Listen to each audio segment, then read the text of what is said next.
آج supreme court نے بحریہ ٹاؤن کراچی کیس میں ملک ریاض کی جو 460 ارب روپے کی پیشکش تھی اسے قبول کرتے ہوئے نیب کو ریفرنس دائر کرنے سے روک دیا۔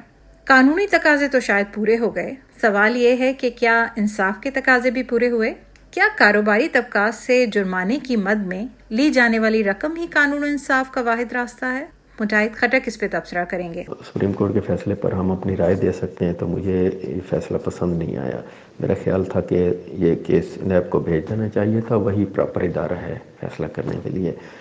عدالت عظمیٰ کا وقار اس بات کا متقاضی ہے کہ وہ پلی بارگیننگ جیسے معاملات کا تاثر بھی نہ دے۔ ہم پہلے افتخار چودھری اور ثاقب نثار صاحب کی شکل میں ایسے چیف جسٹس دیکھ چکے ہیں جن کی وجہ سے عدالتی وقار شدید مجروح ہے میری نظر میں۔ موجودہ چیف جسٹس کو اس حوالے سے ہم ان سے توقع کرتے تھے کہ وہ بہتر مثال پیش کریں گے، اور وہ کر بھی رہے ہیں۔